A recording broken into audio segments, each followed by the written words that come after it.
Dasturimizda davom etamiz, hurmatli teletomoshabinlar. Ayni daqiqalarda dastur avvalida aytib o'tganimizdek, qiziqarli sahifalar orqasidan esa yana bir ijod ahli bilan suhbatlar uyushtirishimiz ham aytilgan edi. Ayni daqiqalarda studiyamizda hurmatli shoirlarimiz, aynan ijod ahli Ulug'bek Hojimurodov hamda Husan Umurboyevlarni taklif etganmiz. Birlari Zomindan, birlari esa Zarbdor tumanidan, to'g'rimi? Xush kelibsizlar. Assalomu alaykum. Yana bir bor. Xush kelibsiz. Yana bir kere xayrli kun deymiz. Erta tongdan taklifimizga yo'q demasdan tashrif qilganingizdan xursandmiz. Umuman olganda, ijod ahli tashrif qilganda studiyamiz yana ham bir fayzga to'lib ketadi, chunki chiroyli she'riy satrlar, o'ziga xos mulohazalar, chunki har bitta ijodkorlarni, har bitta shoirlarni o'z dunyolari bo'lishadi va o'z dunyolarini boshqalarga ham taqdim etib, o'sha olamga olib kirishga harakat qilishadi. Bugun hozir qo'limda Husan Ravshan nomlari bilan Muhabbatli lahzalar nomli chiroyli bir to'plam turibdi. Ayni mana shu satrlarga ko'zim tushib, mana shu olamga o'zi deyarli kirishga ulgurdim. Dilshodagi chiroyli satrlar ekan. Hozir keyinroq o'qib eshittiramiz. Hozir mehmonlarimiz bilan suhbatni boshlasak, marhamat salomlashib olsangiz bo'ladi tomoshabinlarimiz bilan. Barcha tomoshabinlarga, yaqinlarimizga assalomu alaykum deymiz. Tongingiz, kuningiz xayrli bo'lsin. Barchaga yaxshi kayfiyat tilaymiz. Assalomu alaykum hammaga. Tong xayrli bo'lsin. Yaxshi kayfiyat tilayman. Avvalo taklif uchun rahmat alohida. Tashakkur, xursandmiz. Xush kelibsiz. Xush ko'rdik. Endi yuqorida biz efir ortida gaplashganimizdek, endi ijodga to'xtalamiz. Aynan o'sha ijod qachondan boshlangan? Keling, mana shu savolga navbat bilan javob bersangiz. Umuman bolalikdan ijodga bo'lgan qiziqish, ya'ni o'sha adabiyotga bo'lgan qiziqish yoki oilada aynan shoirlar bormidi? Nima sabab bo'lgan mana shunday ijod qilib yurishingiz, umuman ijod qilishingizga? Albatta, ijodkorlik ham eng avvalo menimcha o'sha yaratgan tomonidan tug'ma yuqtirilishi kerak deb hisoblayman-da. Menimcha kuzatishlarimdan boshqa ijodkorlarni, ustozlarni tarjimai hollarini o'qib, shunga amin bo'lamanki, qonda bo'lish kerak. Va albatta iste'dod har bir insonda qaysi jihatdan iste'dod bo'lishidan qat'iy nazar uni albatta rivojlantirish, ustozlarni o'sha olgan tajribalarini o'zlashtirish, ularni tajribalaridan xulosa chiqarish va o'qib o'rganish, tilmay izlanish orqaligina iste'dod yuksaladi. Albatta voyaga yetadi iste'dod ham. Sizda qanday fikrlar? Menda shu Ulug'bek Hojimurodga qo'shilaman. Albatta menda shu bolalikda uyg'ongan dadam rahmatli Hamtolimjonni adabiyotni yaxshi ko'rardi. Hamtolimjonni shunaqa she'rlari bor edi, O'zbekiston she'rini juda ko'p aytib yurardi. Balkim she'riyatga shu bolalikdan dadam orqali o'tgan deb o'ylayman. Endi o'sha yillar shu bolalikdan ulg'ayib kitobga mehr qo'ydik. Balkim shu sabab o'zi boya balki qondadir, lekin oilamizda shoirlar yo'q, yozuvchi yo'q, boshqa sohadan. Lekin bitta menda shunaqa bir qobiliyat ulg'aygan bo'lsa kerak. Shu bitta narsani men aniq ayta olamanki, shu bolalikda dadam rahmatli juda ko'p kitoblari bo'lardi. Haligacha saqlanib qolgan, o'zim mutolaa qilaman. Shu orqali bo'lsa kerak, bilmadim shu kitobga, she'riyatga mehr qo'yganim. O'sha uydagi kitoblar, muhit ham albatta ijobiy ta'sir ko'rsatganligi. Shunday albatta. Aytib o'tdilarki, yuqorida dadam adabiyotni juda ham yaxshi ko'rardi, shunday. Biron bir narsa sabab bo'ladida, umuman o'sha bir holat, mana bu olganda mana darangiz shu Hamtolimjon umuman olganda o'sha kitob javonlari bo'lgan, albatta. Mana shunday ijodkorlik, demak, qobiliyatini ozgina bo'lsa-da umuman taqdim etdi. O'sha muhit ulg'aytirgan bo'lsa kerak. Qanday yaranadi? Mana ikkingizga ham savol. She'r misol uchun o'sha nimadan kelib chiqadimi? Nima deydi?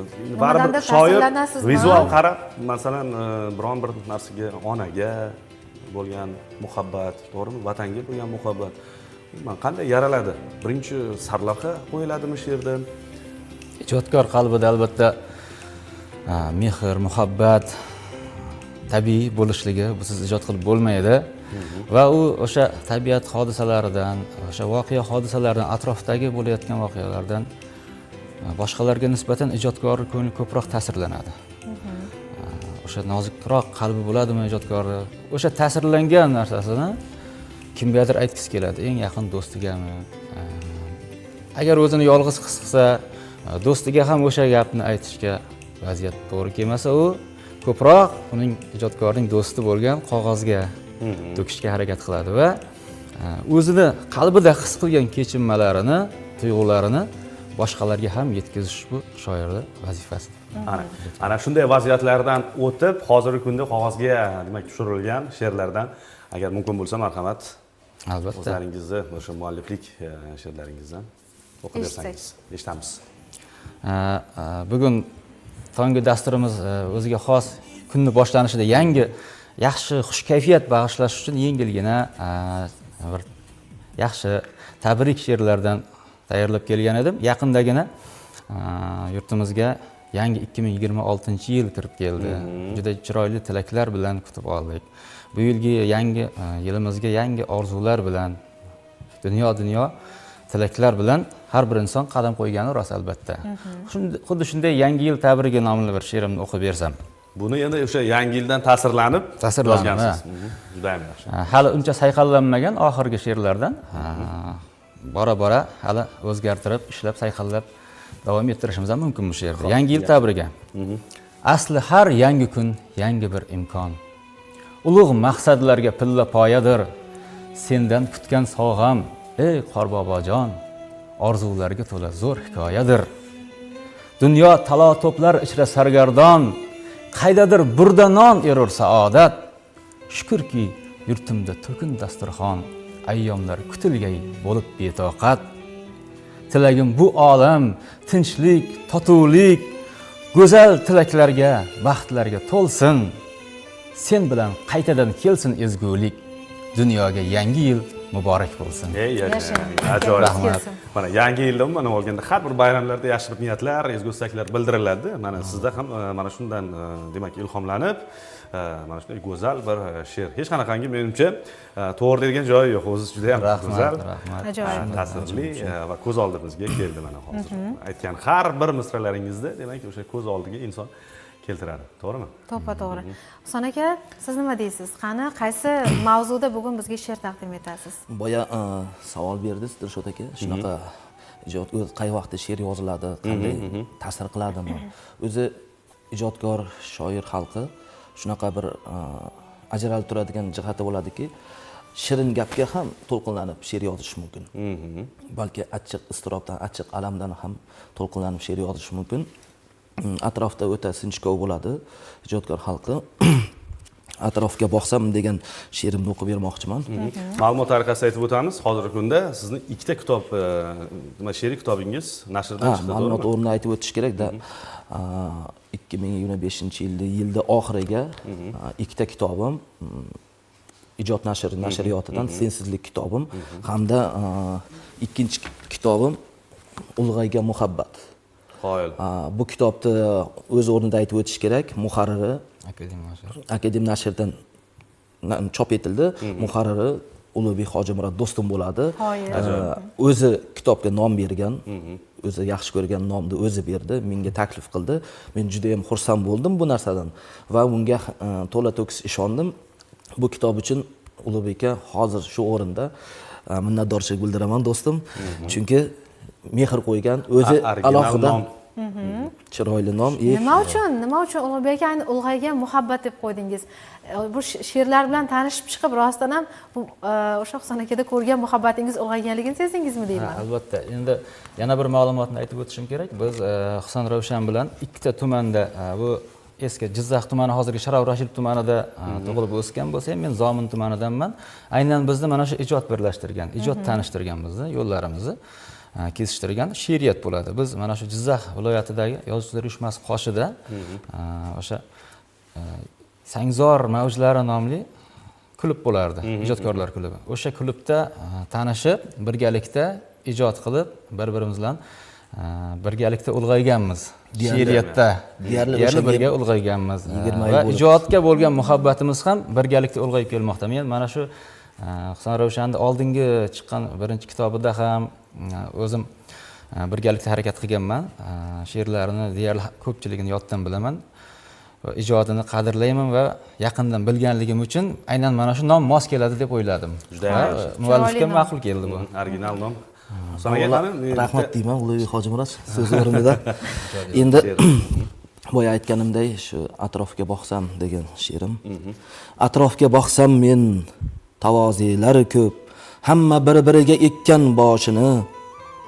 Bo'yin bog'lari turar bo'lishib to'p-to'p, g'aribning ko'zdagi ko'rmay yoshini. Shundayin o'tarlar olifda ular, o'zdan kichigiga bo'lib faylasub, bir shumlik yashirin yuzlari kular, o'zdan kattasiga aylar takalluf. Og'riqli hattoki ular kechmishi, ne rohat ne azob bilmay o'tarlar, bundaylarning axir bo'lmas o'tmishi. O'zin sotib bo'lgan sotqin sotarlar. O'zimni urmadim har kas nokasga, shunday yashadim men Xudo aytganday. Hikmat izlayverdim bir cho'p bir xasdan, angladim bir shirin dardga qaytganday. Hech kim tushunmaydi, tushunmas sirdek, bir o'jar bir qaysar ulg'aydim o'sdim, salomim hammaga berildi birdek. Qulluq qilish qo'ldan kelmadi do'stim. Ajoyib. She'riyat bu mushohada, she'riyat bu falsafa, she'riyat bu dard, iztirob, she'riyat bu muhabbat. Va shoirlarimiz aynan mana shu mushohadalarni, munozaralarni qalblaridan kechirganlarni shu satrlarga chiroyli qofiyalar bilan terishga harakat qilishadi. Va bu qobiliyat hammaga ham berilavermaydi. Bu ham bir ne'mat, bu ham bir iste'dod, bu ham bir yaratganning aynan insoniyatga ko'rsatgan marhamati deyiladi. Ayni mana shunday iste'dod sizda bor ekanligidan juda ham xursand bo'ldik. Mana hozir Husan akani aynan muhabbatli lahzalar deb nomlangan o'sha to'plamlarda bir she'r bu yerda belgilab qo'ygan ekanlar-da, o'zlari bilmadim, o'zlarimi bilmadim kim, lekin Sirojiddin Said mening she'rim nima deb boshlangan ekan, menimcha nazira ko'rinishda yozilgan bu. Shu she'rni maylimi o'qib bersam? Juda ham yoqdi. Shu onaga bag'ishlangan ajoyib she'riy satrlar ekan. Marhamat. Onajonlarimiz uchun. Mening she'rim nima? Yuzida ajin, onamning dardlari nurab yashaydi. She'rimda kuylangan qo'shiqlar hazin, onamning sochiga butkul o'xshaydi. Satrlar hashamsiz, so'zlar betaroq, armonga qo'shilib tuyg'u yashaydi. Nolasi munglidir, shunday beso'roq, onamning qadami bunga o'xshaydi. Boshimga qanchalar solgan hijron bu, adoqsiz tunlarning qiyomati ham, sochlari oqargan otam armon bu bir umr dilimda nadomati ham. Mening she'rim-ku bir afsona ertak, aytsam go'zallarning kulgulari bor, orzulari bisyor to'lgandek etak, jindek odamovi tuyg'ulari bor. Men mehrsiz bola, qalbni tig'ladim, shuhratga yugurdim ba'zan devona, so'zda tug'ildim-u, so'zda ulg'aydim, qanday o'g'ilman men, ey mushfiq ona. Chiroyli satrlar. Ajoyib she'r. Onajonlarimiz baxtimizga sog' va salomat bo'lishsin. Yoshimiz ulg'aygani sari ularni qanchalik dardga qo'yganimizni, qanchalik tashvishga qo'yganimizni yaxshiroq tushunib yetamiz. Eng qadrlariga yetishimiz kerak bo'lgan insonlar aslida ota-onamiz ekanligini tushunib yetamiz. Sizda ham menimcha mana shu his-tuyg'ular, afsuslar, nadomatlar kechgan vaqtda yaralgan bo'lsa kerak-a, Boqoshi. Bu she'r. Bu she'r albatta rostini aytganda bunaqa she'rlar ba'zida yig'lab yoziladi. Shunaqa kechganligini ham o'zingizdan his qilyapsiz. Qalbdan chiqqani xatga yetib boradi. Albatta ba'zida yig'lab yozilayotgan she'rlar bo'ladi.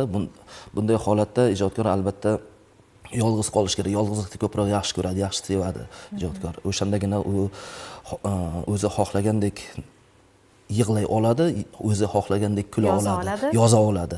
Endi kimdandir xafa bo'lsangiz, do'stingiz yoniga borib yig'lamaysiz, bitta xonaga kirib albatta o'zingiz yig'laysiz. Xuddi ijodkor ham. Umuman Husan aka, Ulug'bek aka, mana shoirlarda va rassomlarda men shunday bilaman-da, aynan shu yolg'izlikda va bir tabiat qo'ynida ko'proq ijod qilishadi. Masalan, o'sha ba'zida bilamiz, respublikamiz bo'yicha bir yangilik deylik, mana O'zbekiston milliy terma jamoasi jahon chempionatiga chiqqan vaqtlarida biz ko'rib qolamiz, aynan ijtimoiy tarmoqlarda bir yangi she'rlar paydo bo'ladi. Bu buyurtma qilingan she'rlar bo'ladimi? Ya'ni demoqchimanki, sizlarga agar buyurtma qilinadigan she'rlar, agar mavzuni belgilab bersa, bu yaxshiroq chiqadimi yoki aynan tabiiy ravishda yozilgan she'rlar umuman bo'lganmi mana shu ijod paytida mana shunaqa? Bo'ladi. Endi masalan, ish faoliyatimiz davomida ba'zi tadbirlar uchun, qaysidir sana bayramlari uchun she'r yozishga to'g'ri kelgan paytlar ham bo'lgan. Unaqa she'rlar shaxsan o'zimda yuzlab she'rlar bor. O'sha tadbirlar uchun, alohida kimningdir tug'ilgan kuni yoki to'yi uchun, alohida sanalar uchun yozilgan she'r. Ularni lekin matbuotga chiqarishga ham, kitobga kiritishga ham to'g'ri kelmaydigan she'rlar. O'sha davrani she'ri buyurtma bo'lganligi uchun tor doirada. Uni umri ham o'sha qisqa tor doirada, lekin kimningdir ko'nglini ko'tarish uchun qo'ldan kelguncha harakat qilib yozilgan bo'lishi mumkin. Ammo haqiqiy she'riyat talabi bu albatta tabiiy ravishda, ko'ngilda his qilgan tuyg'ulardan, ta'sirlangan tuyg'ulardan ilhomlanib yozilgan ijod namunasi albatta haqiqiy she'r va umri uzoq bo'ladi. Ko'proq ilhom qayerda bo'ladi? Aynan o'sha ilhomni topish tabiat qo'ynidami yoki uydami, yolg'iz qolgandami? Yo biron bir viloyatdan, ya'ni Jizzax viloyatidan, misol uchun Toshkent viloyatiga ketishdami, yo'ldami, umuman qayerda ko'proq sizda mana shu o'zingiz his qilgansiz? Demak, menda mana shu joyda ko'proq ilhom kelar ekan. Qarang, endi ko'pincha shoirlar she'r yozadi desa, tabiat qo'ynida o'ychan turgan holda samoga tikilib she'r yozadi degan xayollar shakllanganda, aslida unday emas. Qizg'in ish jarayonida keladi menga ko'pincha. Qizg'in, tig'iz, hatto o'shani o'tirib yozishga vaqt bo'lmaydigan darajada tig'iz paytlarda yarq etib kallamga, miyamga bir fikr tug'ilib qoladi. Va ikki qator yoki to'rt qator o'sha joyda she'r miyada aylanib tug'iladi. Agar ulgursam telefonimga yoki biron qog'ozga qoralab qo'yaman, bo'lmasa yodlab olishga harakat qilaman-da. Asosiy tuyg'uni saqlab qolib, asosiy o'sha mazmundan, poydevordan kelib chiqib, keyinchalik davom etadi. Hattoki yillar davomida tugallangan she'rlar. Ko'p eshitganmiz, Dilora. Umuman mana shu shoirlarda shu birinchi o'sha asosiy poydevor keladi, undan keyin esa davom etib ketadi. Qolganlar o'shaning atrofida aylanadi. Albatta, menda qanday kechadi jarayon? Biroz boshqacharoqmi? No, menda ko'proq yo'lda, endi yo'lda uzoq safarga chiqqaningizda odamda, insonda bemalol xayol surish, o'ylash, tafakkur qilish, nimalardir rejalar bo'ladi. O'sha holatlarda mendan nimadir fikr tug'ilib qoladi. Endi ko'proq she'r yozilishida ko'proq she'rni oxirini birinchi yozaman. Asosiy fikr menda birinchi tug'iladi. Undan keyin o'sha jarayon, o'sha fikr g'oya atrofida aylanaman. Birinchi menda oxir ko'proq yoziladi. Boshi ham yoziladi, lekin ko'proq birinchi she'rni oxirini yozib olaman. Undan keyin menda o'sha she'r atrofida aylanadi, g'oyalar, fikrlar. Menda shunaqa. Mana xizmat safarida bo'lgan ekansiz, umuman vatan sog'inchi, vatanga bo'lgan muhabbat, ayniqsa o'sha chet mamlakatda bo'lganda insonda juda ham bir jo'shib ketadi-da. Umuman O'zbekiston bayrog'i, respublikamiz bayrog'ini, vatanimiz bayroqlarini ko'rganingizda qanday kechdi? Umuman yozildimi shu vatan haqida she'rlar? Albatta, u sog'inch eng oliy tuyg'u. Albatta, birinchi kimni sog'inamiz? Onani sog'inamiz albatta. Ona yana vatan. Albatta. Onamizning onasi vatan. Shu vatanni sog'inamiz. Albatta, bunday ulug' tuyg'ular yozmay ijodkor, ayniqsa bu birinchi o'rinda oliy sharaf deb o'ylayman. Shu o'rinda O'zbekiston she'rim yozilgan. Eshitamiz. Qishlog'imdan hu tog'lariga boq, duosin ol ko'hna vatanning, shunda orom olarsan o'rtoq, shodlik bilan yangilab tanni. So'rassalar baxtning o'lkasin, O'zbekiston deya aytarsan. Boshi uzra oftobi porlar, bog'larida bulbul kuylagay, bunda har bir oshiq baxtiyor, kunlar yorug', oydin kechalar. So'rassalar baxtning o'lkasin, O'zbekiston deya aytarsan. Farzand qilar otani e'zoz, qo'rg'onini asragay bu el, hali buyuk bo'lgaydir parvoz. Do'stim, sen ham baxt yurtiga kel. So'rassalar baxtning o'lkasin, O'zbekiston deya aytarsan. Hur zaminga nur tashir oftob, tog'larini kuldirar jilg'a, tarixining o'zi ming bir kitob, maysalari kirganda tiliga. so'rashsalar baxtning o'lkasin O'zbekiston deya aytarsan. G'azal bitmoq go'zal vatanga, shoir uchun eng oliy sharaf, huzur berar ko'ngilga tanga, hurlik shavqin tuymoqlik yo Rab. So'rashsalar baxtning o'lkasin O'zbekiston deya aytarsan. Anglagaydir hali zamon el, buyuk yurtning qayda makoni, ko'rsataman mayoq yoqib kel. O'zbekiston tinchlikdir nomi. So'rashsalar baxtning o'lkasin O'zbekiston deya aytarsan. Shunday yurtga baxt yordir mudom, qudrati bor, qadri balanddir. O'ylab ko'rsang qadrdon jo'ram, hatto nomi erka balanddir. So'rashsalar baxtning o'lkasin O'zbekiston deya aytarsan. Afarin. Baxt o'lkasi bo'linglar. bo'lmish Rahmat. O'zbekistonimizga, yurtimizga aslo ko'z tegmasin. Hech bir shoir yo'qki, vatan haqida yozmagan, hech bir qo'shiqchi yo'qki, vatan haqida kuylamagan va vatan haqida yozilgan satrlar uchun shu qadar muhabbat ko'p safarbar etiladiki, unga hech qanaqa bir balandparvoz va jimjima so'zlar shart emas. Shunchaki borini bor bo'yicha to'kishni o'zi yetarli bo'ladi. She'rni ham, asarni ham go'zal bo'lishiga. Rahmat aytamiz bugungi tashrif uchun, chiroyli she'riy taqdimlar uchun. Ijodingizga ko'z tegmasin. Nasib bo'lsa, aynan adabiyotimizdagi har bitta ijodkor borki, ular doimo e'zozlangan, hurmat qilingan.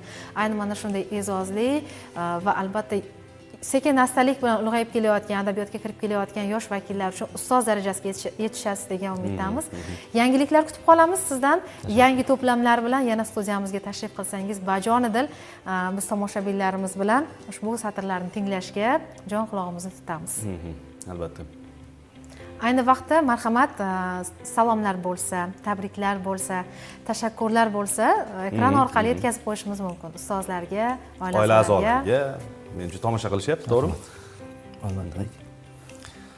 Men mana shu meni ko'rib turgan barcha yaqinlarimga, oila a'zolarim, ota-onamga, do'stlarimga, umuman barcha tanishlarimga minnatdorchilik bildiraman. Meni mana shunday ijodkor bo'lib ijod olamiga kelishimga albatta ularning bergan mehrlari sababli, ularning bergan e'tiborlari sababli. Barchangiz sog', omon bo'ling va sizlar uchun barchangizni sevib qoladigan qalbim bilan to'rt qatorgina she'r bilan tilagimni bildirsam. Men reja tuzishni ko'p xushlamayman. Tasodifga to'la dunyo bu axir, vaziyat soyida oqib yashayman. Yelkamga ming tashvish ortadi taqdir. Lek oqimga o'zni sira topshirmam. Tashvishlardan dilga topolgum panoh. Mening dunyodagi birdan bir rejam butun umr sizni sevib yashamoq. Yashang. Salomat bo'ling. Sonaga marhamat. Meni kuzatayotgan barchaga rahmat aytaman. Shu ijodkor bo'lib, shu xalqqa, elga ko'rinishimga sababchi bo'lgan birdan bir inson onamni rahmat aytaman. Kuzatayotgan bo'lsa kerak. Ismlari nima? Dilbar. Dilbar opa. Onamga rahmat aytaman. Ijodkor shunaqaki, balki ijodkor emas, hamma farzandlarim hech qachon ayta olmaydi, ona seni yaxshi ko'raman, ona sizni yaxshi ko'raman deb. Onajon men sizni yaxshi ko'raman. Yashang. Juda ham yaxshi ko'raman. Farzandlarimga salom aytaman, qizlarimga, o'g'limga, oilamga, meni kuzatayotgan barchaga salom deyman. Ustozlarga, do'stlarga sog' bo'lsinlar, omon bo'lsinlar. Imkon topsa shu kitoblarimizni o'qib mutolaa fikrlarini bildirsa, biz juda ham xursand bo'lamiz. Rahmat e'tibor uchun, taklif uchun sog' bo'linglar. Salomat bo'linglar deymiz. Hurmatli teletomoshabinlar, eslatib o'tamiz, studiyamizda mehmonlar aynan viloyatimizning eng so'limgo'shalaridan tashrif buyurgan taniqli shoirlarimiz, demak, Ulug'bek Hojimurodov hamda Husan Murmoyevlar bo'ldi. Yana bir bor tashrif uchun sizlarga minnatdorchilik bildiramiz. Ijodingizga ulkan muvaffaqiyatlar yor bo'lishiga tilakdoshmiz. Biz esa Dildoraxon davom etamiz. Ayni daqiqalarda Dunyo xalqlari sahifasiga navbat yetib keldi. Unda esa bosh